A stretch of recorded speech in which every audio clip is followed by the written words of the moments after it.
नमस्कार, कैसे आप सब। स्वागत है आप सभी का नारायण सर क्लासेस में। आज मैं कक्षा 11 का जीव विज्ञान का पहले अध्याय का भाग 2 बताऊंगा।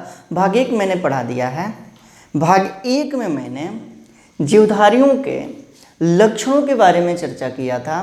जीवधारियों के कौन कौन से लक्षण होते हैं और कौन से लक्षण को हम विशिष्ट लक्षण कह सकते हैं। विशिष्ट लक्षण है क्या, इसके भी बारे में हमने बताया था वहाँ पे विस्तार से। आप जो है भाग 1 भले देखिए, उसके बाद से भाग 2 देखिए। विशिष्ट लक्षण है क्या, तो वे लक्षण जो सभी जीवधारियों में पाया जाता हो, जो लक्षण सभी जीवधारियों में पाया जाता है वही विशिष्ट लक्षण होता है।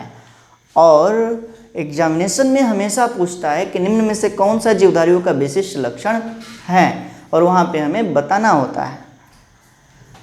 भाग 1 में मैंने जीवधारियों के 3 लक्षणों के बारे में चर्चा किया था। एक है वृद्धि, जिसे कहते हैं ग्रोथ। दूसरा है जनन यानी कि रिप्रोडक्शन, और तीसरा है उपापचय यानी कि मेटाबॉलिज्म। 3 लक्षणों के बारे में मैंने वहाँ पे चर्चा किया हुआ है, विस्तार से वहाँ पे बताया है कि लक्षण क्या होते हैं। आज जो है अगले लक्षण के बारे में हम जानेंगे, जो क्या है, संवेदनशीलता एवं अनुकूलता। चौथा लक्षण होगा संवेदनशीलता एवं अनुकूलता यानी कि सेंसिटिविटी एंड एडॉप्टेबिलिटी। सेंसिटिविटी एंड एडॉप्टेबिलिटी ये है क्या, तो पृथ्वी पर जितने भी जीवधारी हैं, समस्त जीवधारी वातावरण के भौतिक वातावरण, रासायनिक वातावरण एवं जैविक वातावरण के उद्दीपनों के प्रति अनुक्रिया करते हैं, यानी कि उनके प्रति संवेदनशील होते हैं और उनके प्रति अनुक्रिया करते हैं। और इसी को हम कहते हैं क्या, संवेदनशीलता एवं अनुकूलता। जैसे कि हम लोग अनुभव करते हैं ठंड का हो या गर्मी का हो या वायु का तेज चलना, ये सभी का हम अनुभव करते हैं। जिस गुण के कारण वह गुण होता है संवेदनशीलता एवं अनुकूलता। ये गुण जो है सभी जीवों में पाया जाता है, इसलिए ये भी क्या है, जीवधारियों का विशिष्ट लक्षण है। विशिष्ट लक्षण है। जैसे कि सुने होंगे आप कि बहुत सारे ऐसे जीव होते हैं जो मौसमी प्रजनन करते हैं, यानी कि इस मौसम में प्रजनन करेंगे, यानी कि अपनी जैसी संतति उत्पन्न करेंगे, और दूसरे मौसम में उनमें जो है प्रजनन की क्षमता नहीं होगी। ये किस कारण हो रहा है, तो संवेदनशीलता एवं अनुकूलता के कारण।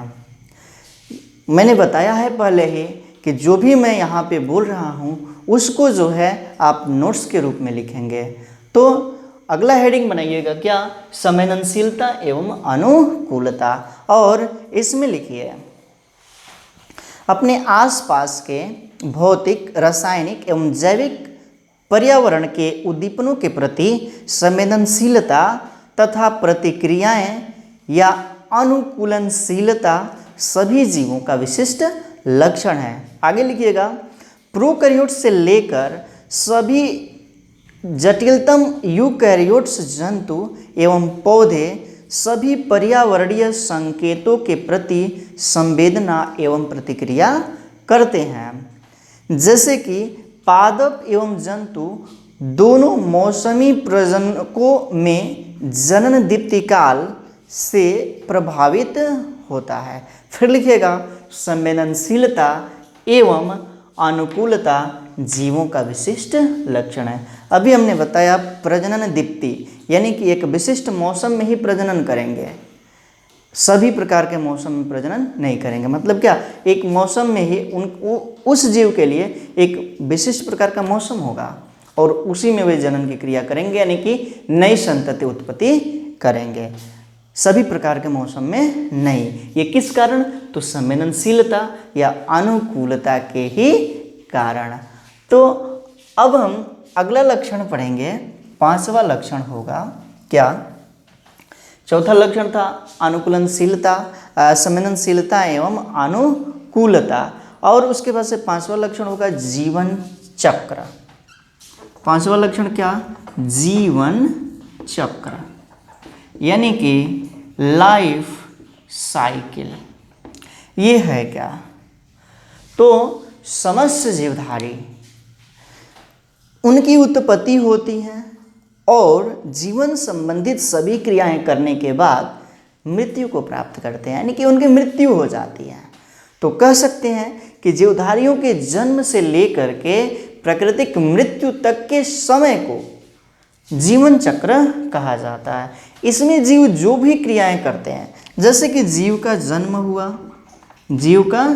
हुआ, वह जीव वयस्क अवस्था प्राप्त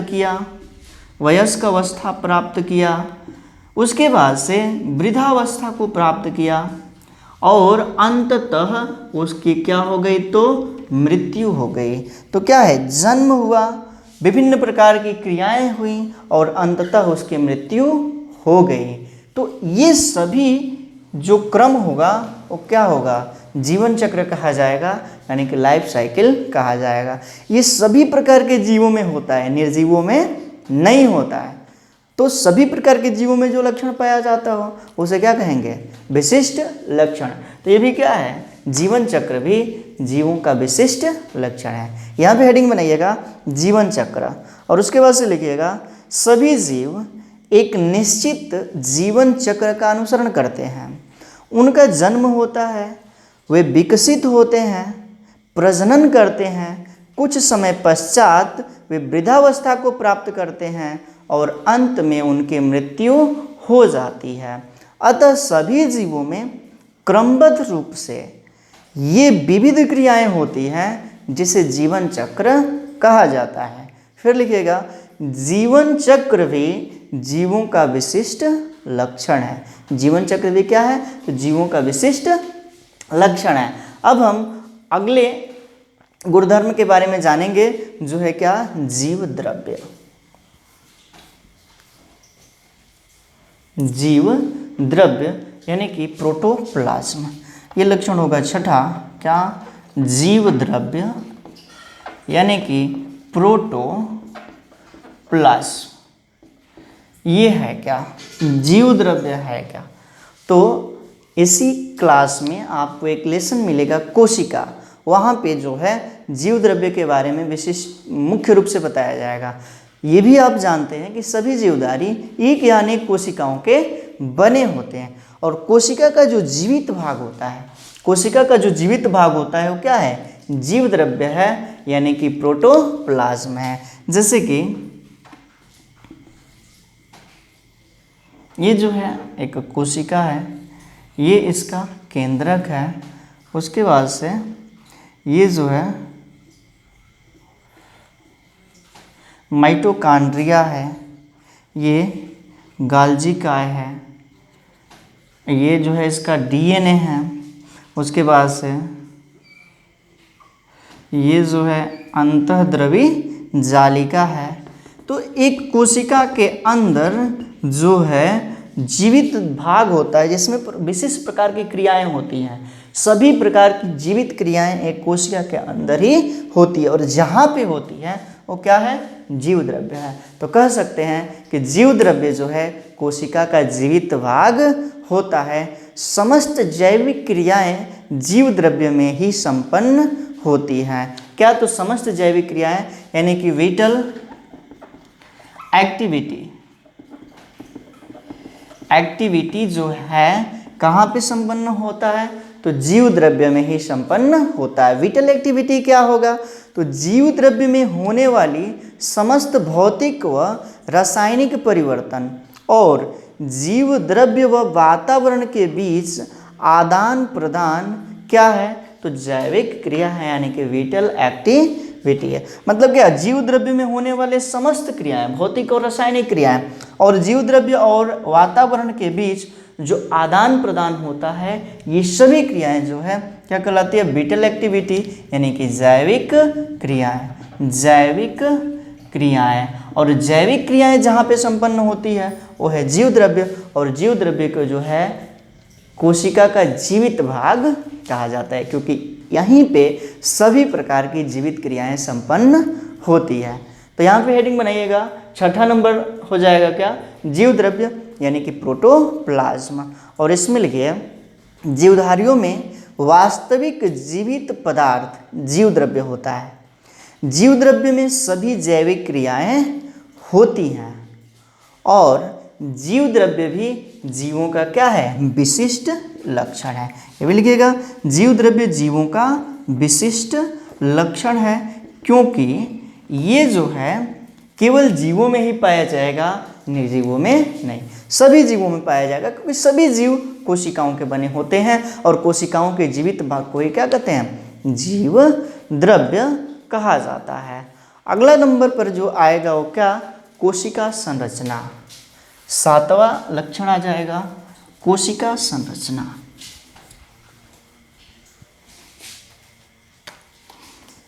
सातवां लक्षण कोशिका संरचना।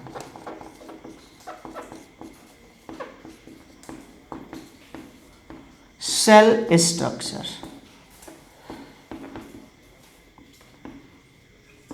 कोशिका संरचना यानी कि सेल स्ट्रक्चर, ये है क्या, तो जीवों का, सबसे पहले कोशिका के बारे में जानते हैं। कोशिकाएं होती हैं का, तो जीवों की संरचनात्मक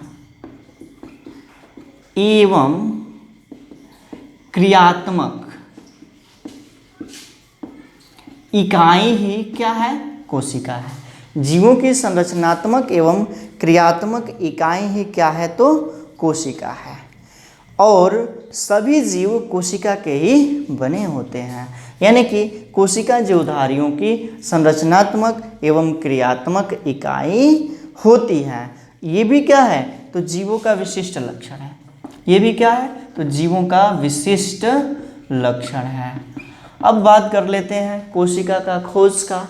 तो कोशिका का खोज करने वाले जो वैज्ञानिक है वो है रॉबर्ट हुक। रॉबर्ट हुक सन 1665 में इन्होंने ही किसका खोज किया था, तो कोशिका का खोज किया था। अब जो है यहाँ पे हम बात कर लेते हैं कोशिका कितने प्रकार की होती हैं। तो मुख्य रूप से कोशिका 2 प्रकार की होती हैं। एक है प्रोकैरियोटिक और दूसरा है यूकैरियोटिक।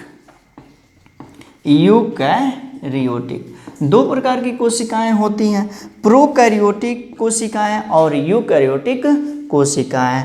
ये 2 शब्दों से मिलकर के बना हुआ है, एक है प्रो और दूसरा है कैरियोटिक।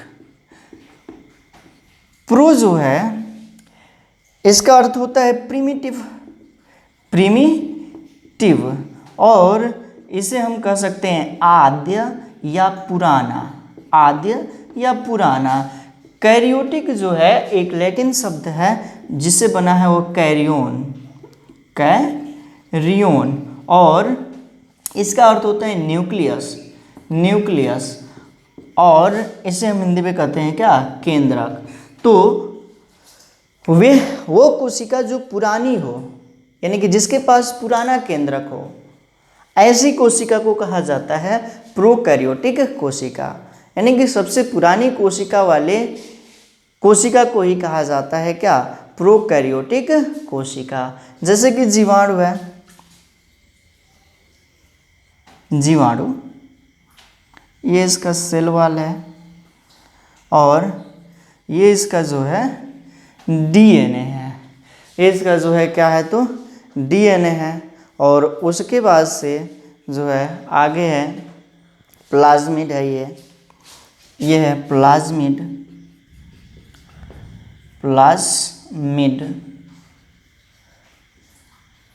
और प्लाज्मिड। तो कहने का मतलब है कि ये जो डीएनए होता है वह एक आवरण से घिरा होता है यूकैरियोटिक कोशिकाओं में, लेकिन प्रोकैरियोटिक कोशिकाओं में एक आवरण से नहीं घिरा होता है, जिसको कहा जाता है केंद्रक कला। और केंद्रक कला का जो है इसमें अभाव होता है। क्या, प्रोकैरियोटिक कोशिकाओं में जो है केंद्रक का अभाव होता है। ये जो प्लाज्मिड है ये दूसरे प्रकार का डीएनए है, न्यूक्लिक अम्ल है और ये किसी किसी कोशिका में होगा, किसी किसी कोशिका में नहीं होगा। तो उसके बाद से ये जो है आपका क्या है, मेसोसोम। मेसोसोम ये जो है मेसोसोम है और इसका कार्य श्वसन संबंधित होता है, श्वसन संबंधित। तो क्या है, वे कोशिका जिसमें केंद्रक कला का अभाव, केंद्रक में पाए जाने वाले पदार्थ डीएनए पाया जाता है लेकिन केंद्रक कला का अभाव होता है, उस कोशिका को कहा जाता है प्रोकैरियोटिक कोशिका। उसे कहते हैं क्या चीज़, तो प्रोकैरियोटिक कोशिका। दूसरी बात कि इन कोशिकाओं में कोशिकांग अनुपस्थित होता है, कोशिकांग अनुपस्थित। तो विशिष्ट प्रकार के कोशिकांग जैसे कि माइटोकॉन्ड्रिया, गोल्गी काय, अंतःद्रवी जालिका, इस प्रकार के कोशिकांग जो होते हैं प्रोकैरियोटिक कोशिकाओं में नहीं पाए जाते हैं। यूकैरियोटिक ये भी दो शब्दों से मिलकर के बना है, एक है यू और दूसरा है कैरियोन। कैरियोन, एक होता है यू और दूसरा होता है कैरियोन। यू का मतलब होता है एडवांस्ड, विकसित, और कैरियोन का मतलब होता है न्यूक्लियस। यानी कि जिस कोशिका के पास विकसित केंद्रक हो, यानी कि उसमें केंद्रक कला उपस्थित हो। जैसे कि ये जो है क्या है, तो केंद्रक कला, केंद्रक कला है। उसके बाद से इसमें कोशिकांग में उपस्थित होंगे, जैसे कि ये है क्या, तो अंतःद्रवी जालिका, ये गोल्गी काय। उसके बाद से ये है माइटोकॉन्ड्रिया, माइटोकॉन्ड्रिया। उसके बाद से और भी बहुत सारे कोशिकांग जो है इसमें उपस्थित होते हैं। एक कोशिका लेसन मिलेगा, इसके बारे में वहाँ पे हम विस्तार से जानेंगे। तो यहाँ पे जो है दो प्रकार की कोशिकाएं हैं, प्रोकैरियोटिक और यूकैरियोटिक। और सभी प्रकार के जीव किसी न किसी एक कोशिका के बने ही होंगे, या तो प्रोकैरियोटिक या तो यूकैरियोटिक। इसलिए ये भी क्या है, एक प्रकार का विशिष्ट लक्षण है। जीवधारियों का विशिष्ट लक्षण क्या है, तो कोशिका संरचना यानी कि सेल स्ट्रक्चर। तो हेडिंग बनाइएगा कोशिका संरचना और इसमें लिखिए कोशिका जीवधारियों की संरचनात्मक इकाई है। चाहे जीव एक कोशिकीय हो या बहुकोशिकीय, सभी का निर्माण कोशिका से हुआ है। पौधे एवं जंतुओं के सभी कोशिकाओं के जीव द्रव्य कोशिका कला से घिरा होता है। पौधों में कोशिका कला के अतिरिक्त एक और स्तर होता है जिसे कोशिका भित्ति कहा जाता है। चाहे जंतु या पौधा एक बाह्य आवरण से घिरा होता है जिसको कि कहा जाता है क्या, कोशिका कला, कोशिका कला। उसी तरह से पौधों में भी होगा, लेकिन पौधों में कोशिका कला के बाहर एक और आवरण होता है जिसको कहा जाता है क्या, कोशिका भित्ति, कोशिका भित्ति। तो क्या है, तो जंतु और पौधों की जो कोशिकाएं होती हैं एक आवरण से घिरी होती हैं जिसे कोशिका कला कहा जाता है, लेकिन पौधों में एक और आवरण होता है जिसको कहा जाता है कोशिका भित्ति। उसके बाद से फिर लिखिएगा अगला जो आएगा क्या, गति। अगला 8वां नंबर पे आएगा जो लक्षण क्या, गति।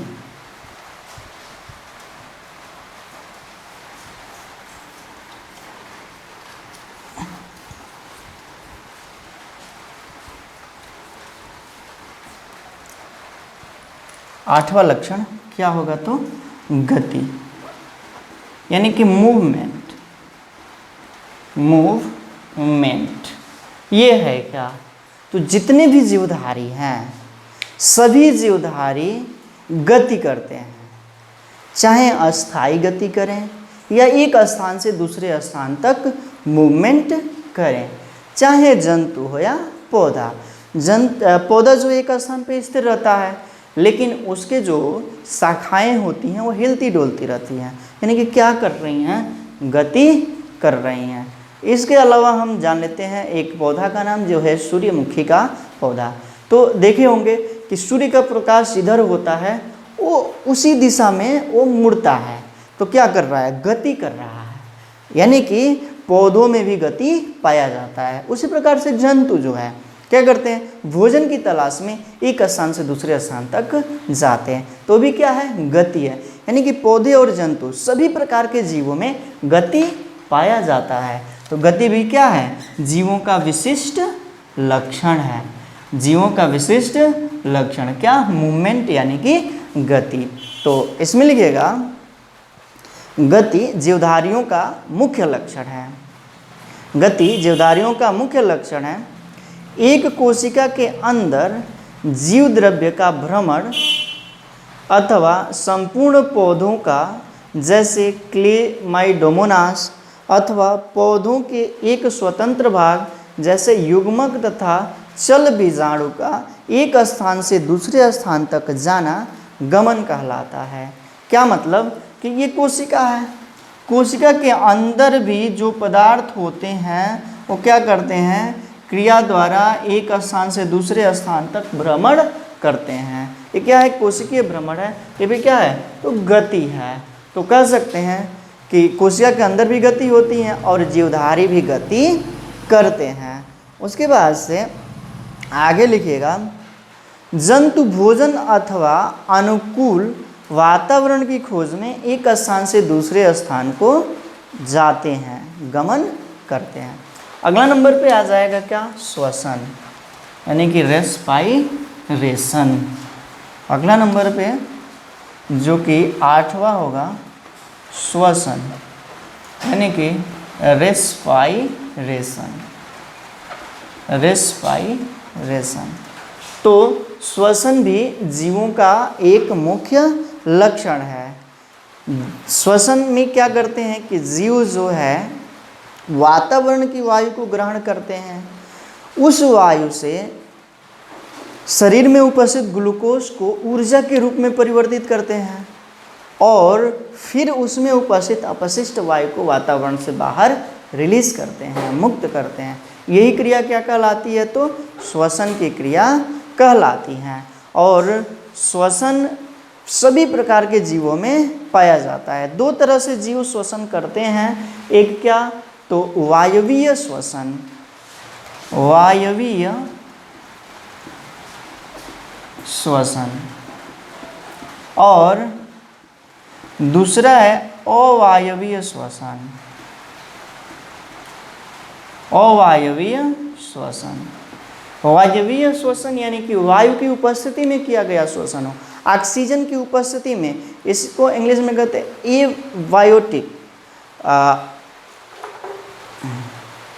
एनेरोबिक, एरोबिक, एरोबिक जो है इसको जो है इंग्लिश में कहते हैं क्या, एरोबिक, यानी कि वायवीय, यानी कि वायु की उपस्थिति में श्वसन हो, और वायु की अनुपस्थिति में यदि श्वसन हो तो उसको कहा जाएगा अवायवीय श्वसन, यानी कि एनएरोबिक।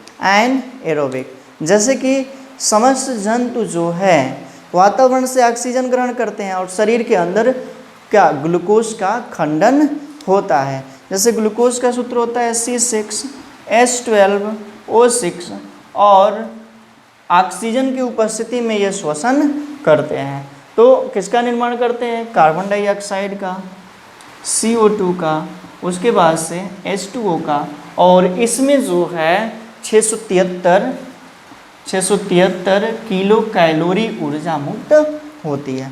तो क्या हुआ, यहाँ पे ऊर्जा का निर्माण हुआ। इसी ऊर्जा का उपयोग जो है शरीर में विभिन्न क्रियाओं के लिए लगाया जाता है।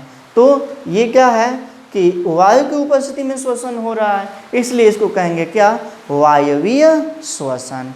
इसमें से जो है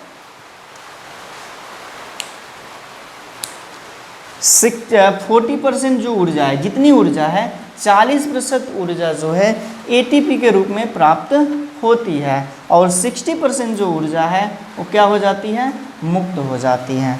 60% जो है ऊर्जा क्या होती है, तो मुक्त हो जाती है। उसी प्रकार से अवायवीय श्वसन है, क्या, ग्लूकोज का वायु की अनुपस्थिति में C6H12O6 वायु की अनुपस्थिति में श्वसन होगा, फिर CO2 और प्लस H2O, और इसमें जो है बहुत ही कम मात्रा में ऊर्जा प्राप्त होगी।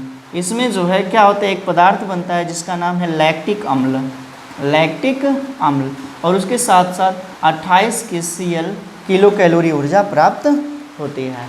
तो यही क्या है, वायु की अनुपस्थिति में श्वसन है और इसी को कहा जाता है क्या, अनाक्षी अवायवीय श्वसन। वायवीय श्वसन और अवायवीय श्वसन, इसे क्या कहेंगे, अवायवीय श्वसन कहेंगे। अब एक बात आती है कि यदि हम बहुत तेज दौड़ लेते हैं उसके बाद से जो है क्या होता है, तो तुरंत थकान महसूस हो जाता है। ऐसा क्यों, तो यदि हम बहुत तेज दौड़ते हैं तो हमारे शरीर को ऊर्जा की आवश्यकता होती है। ऊर्जा ऑक्सीजन की उपस्थिति में बनेगा। यदि ऑक्सीजन की मात्रा जितनी है उतनी ही मिलेगी वायुमंडल में, अधिक तो मिलेगी नहीं। तेज दौड़ेंगे तो अधिक ऊर्जा की आवश्यकता होगी और ऑक्सीजन ज़्यादा नहीं मिल पाएगा, इसलिए ग्लूकोज का खनन नहीं हो पाता है और क्या होने लगता है, वहाँ पे अवायवीय शोषण होने लगता है, यानी कि ग्लूकोज का ज़्यादा खपत होने लगता है वायु की अनुपस्थिति में ही, और जिस कारण से लैक्टिक अम्ल बनता है। ये लैक्टिक अम्ल क्या है, तो हमारे मांसपेशियों में क्या हो जाता है, जमाव कर लेता है, जिस कारण से ज़्यादा मेहनत करने के बाद हमें थकान महसूस होने लगती है। यदि हम तेज़ दौड़ते हैं तो कुछ देर बाद हमें थकान महसूस होता है। क्यों, क्योंकि हमारी मांसपेशियों में ये लैक्टिक अम्ल जो है जमा होने लगता है। तो क्या है यहाँ पे, तो श्वसन भी जीवधारियों का मुख्य लक्षण है। हमारे शरीर में ऊष्मा का बनना ही हमेशा क्या होता है, तो ऊष्मा बना रहता है, इसलिए हमारे शरीर का तापमान बना रहता है। एक मुख्य कारण ये भी है, यहाँ पे ऊष्मा मुक्त हो रही है तो हमारे शरीर का तापमान एक नियत बना रहता है, इसी के ही कारण। अब हम जान लेते हैं श्वसन के बारे में। लिखिए श्वसन क्या है, तो एक प्रकार का उपापचयी क्रिया है। तो हेडिंग बनाइएगा, क्या, श्वसन। तो जीवधारियों में श्वसन प्रत्येक समय होता रहता है। इस क्रिया में जीव वायुमंडल से ऑक्सीजन लेते हैं और कार्बन डाइऑक्साइड बाहर निकालते हैं। इस प्रक्रिया में कार्बोहाइड्रेट, वसा तथा प्रोटीन का ऑक्सीकरण होता है और ऊर्जा मुक्त होती है। इस मुक्त ऊर्जा से ही जीवधारी समस्त जैविक क्रियाएं करते हैं। इस मुक्त ऊर्जा से ही जीवधारी क्या करते हैं, समस्त जैविक क्रियाएं करते हैं। श्वसन क्रिया एक उपापचयी क्रिया है जो जीव का विशिष्ट लक्षण है। श्वसन भी क्या है, तो जीव का विशिष्ट लक्षण है। अगला जान लेते हैं पोषण। अगली क्रिया जो क्या है 10वें नंबर पे, सॉरी ये 9वें नंबर पे था। 9वां जो था क्या था, श्वसन था। 10वां जो है क्या है, पोषण है। 10वां पोषण, न्यूट्रिशन। 10वां जो है क्या है, पोषण है। ये है क्या, तो जीवधारियों द्वारा भोजन ग्रहण करना और उसे ऊर्जा में परिवर्तित करना और अपशिष्ट को बाहर निकालना, ये सभी क्रियाएं जो है पोषण के अंतर्गत आती हैं। इस पृथ्वी पर दो प्रकार के जीवधारी पाए जाते हैं, स्वपोषी और परपोषी। स्वपोषी जो अपना भोजन स्वयं बनाए जैसे कि पौधे, और परपोषी जो कि दूसरों से भोजन प्राप्त करें। तो मुख्य रूप से दो ही प्रकार के यहाँ पे जीवधारी हैं, स्वपोषी और परपोषी। तो यहाँ पे लिखिएगा क्या, तो जीव द्रव्य के निर्माण के लिए और जीवधारियों में वृद्धि एवं विकास के लिए भोजन की आवश्यकता होती है। भोजन का निर्माण अथवा लेना ही पोषण कहलाता है। भोजन का निर्माण अथवा लेना ही क्या कहलाता है, पोषण कहलाता है। पौधे पृथ्वी से जल, खनिज पदार्थ तथा वायुमंडल से CO2 लेते हैं और पर्णहरिम द्वारा सूर्य की प्रकाश की सहायता से, सूर्य की प्रकाश की उपस्थिति में अपना भोजन स्वयं बनाते हैं। सभी सजीवों का विशिष्ट लक्षण पोषण है। पोषण भी क्या है, सभी सजीवों का विशिष्ट लक्षण है। अगला जान लेते हैं 11 नंबर पे क्या है, उत्सर्जन। उत्सर्जन इसको इंग्लिश में कहा जाता है एक्सक्रीशन। ये है क्या, तो कहने का मतलब है कि शरीर में जो अपशिष्ट बनते हैं जैसे कि यूरिया, इसको बाहर निकालना है, उसका शरीर में कोई भी कार्य नहीं है और अपशिष्ट पदार्थों को शरीर से बाहर निकालने की क्रिया को ही क्या कहते हैं? उत्सर्जन कहते हैं। तो हेडिंग बनाइएगा उत्सर्जन, और इसमें लिखिए शरीर में सभी जीवधारियों में विविध उपापचयी क्रियाओं के फलस्वरूप जल व CO2 ही नहीं वरन अन्य प्रकार के अनावश्यक व हानिकारक पदार्थ भी बनते हैं।